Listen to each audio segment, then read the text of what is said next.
Allahabad high court का एक फैसला आजकल जो है बहुत चर्चा में है। भी हाल ही में जजमेंट आया है। हाईकोर्ट ने एक फैसला देते हुए कहा कि दहेज की मांग करना, डाउरी क्रुएलिटी या दहेज की मांग, जिसे दहेज प्रतिषेध अधिनियम डाउरी प्रोहिबिशन एक्ट 1961 में प्रोहिबिट किया गया है, ये तो अपराध है। लेकिन उन्होंने कहा कि कम दहेज की मांग को लेकर ताने मारना, मतलब लड़की जो शादी करके आई है वो कम दहेज लाई है, इस बात को लेकर ताने मारना ये अपराध नहीं है, ऐसा उन्होंने कहा। क्या था मामला, बहुत डिटेल में समझाऊंगा। हाईकोर्ट में मामला कैसे पहुंचा ये भी समझाऊंगा, और क्या कुछ हाईकोर्ट ने कहा बहुत डिटेल में हम समझेंगे। लेकिन पहले मैं आपको समझा दूं कि दहेज की मांग डाउरी प्रोहिबिशन एक्ट के तहत अपराध तो है ही है, लेकिन कम दहेज लाने के लिए या किसी भी तरह से प्रताड़ित करना, जो ताने मारना शब्द है, किसी भी बात को लेकर ताने मारना, फब्तियां कसना लड़की पर, ये protection of women from domestic violence act 2005 के तहत दंडनीय अपराध है। इसे मेंटल क्रुएलिटी कहा जाता है, जो बात आदरणीय जज साहब मिस कर गए। जानते हैं पूरा मामला क्या था, क्या कुछ कोर्ट ने कहा और क्यों इस निर्णय की सकारात्मक आलोचना होनी चाहिए। और फिर लास्ट में अपनी मैं कुछ राय भी रखूंगा और चाहूंगा कि आप सब भी कमेंट बॉक्स में जुड़ें और ऐसे मुद्दे पर अपनी राय जरूर प्रकट करें।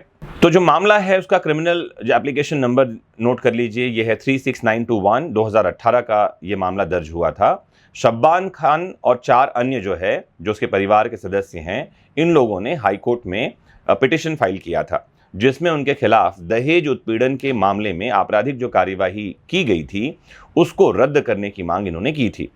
तो ये जो रद्द करने की मांग है, ये सीआरपीसी 1973, हाँ जी पुरानी सीआरपीसी की बात कर रहा हूं क्योंकि मामला पुराना है, तो बीएनएसएस में ये मामला नहीं चलेगा। सीआरपीसी के सेक्शन 482 के तहत ये मामला दर्ज किया गया। पुलिस स्टेशन बिलसी, जिला बदायूं में ये केस दर्ज हुआ था। आवेदक जो पिटिशनर्स हैं हाईकोर्ट में, उनके खिलाफ भारतीय दंड संहिता की धारा 498A, जिसे हम डाउरी क्रुएलिटी या मानसिक प्रताड़ना या डोमेस्टिक वायलेंस जैसे मामलों के लिए जानते हैं, 323 यानी कि चोट पहुंचाना, और 506 आईपीसी की धारा, जो कि आपराधिक धमकी या किसी काम को करने या न करने के लिए धमकाने के लिए ये लगाई जाती है। और साथ ही dowry prohibition act section 3 section 4 के तहत भी मामला दर्ज किया गया था। हाईकोर्ट ने स्पष्ट कहा कि परिवार के सदस्यों के खिलाफ आरोप स्पष्ट होने चाहिए, जिसमें आपराधिक मुकदमा चलाने के लिए प्रत्येक सदस्य द्वारा निभाई गई विशिष्ट भूमिका को स्पष्ट करना चाहिए। तो honourable justice Vikram D Chauhan ने कहा कि कानून दहेज की मांग को दंडनीय मानता है, लेकिन कम उपहार देने के लिए ताना मारना अपने आप में दंडनीय अपराध नहीं है। इसी बात को मैं स्पष्ट कर रहा था कि यह भी दंडनीय अपराध है, किसी महिला को कम उपहार देने, कम दहेज के लिए ताना मारना। ये protection of women from domestic violence act section 3 इसकी परिभाषा करता है कि ये भी डोमेस्टिक क्रुएलिटी कही जाएगी। और पुराना जो सेक्शन हमारा 498 है आईपीसी का, जो कि अब 1 जुलाई के बाद काम का नहीं रह गया, उसके तहत ये भी दंडनीय अपराध हुआ करता था और नए कानून में भी इसे जगह दी गई है। ये अभी भी पनिशेबल है, धारा बस बदल गई है। तो पत्नी ने इस मामले में आरोप लगाया था कि आरोपी ने दहेज के रूप में कार की मांग की थी और दहेज की मांग पूरी न होने पर उससे उसके ससुराल से निकाल दिया गया था और कथित तौर पर उसे ऐसी दवाइयां दी गई जिससे वह बीमार पड़ गई।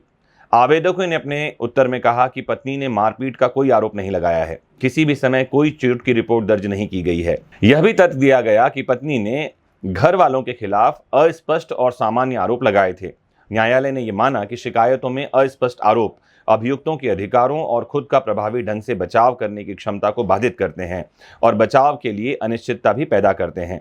ये टिप्पणी करते हुए हाईकोर्ट ने महिला द्वारा पति और ससुराल वालों पर लगाए गए सभी आरोपों को खारिज कर दिया। मुझे जरूर कमेंट बॉक्स में जुड़कर बताएं कि आपको क्या लगता है कि महिला को कम उपहार लाने या दहेज न देने के लिए ताने मारना अपराध की कोटि में आना चाहिए या नहीं आना चाहिए।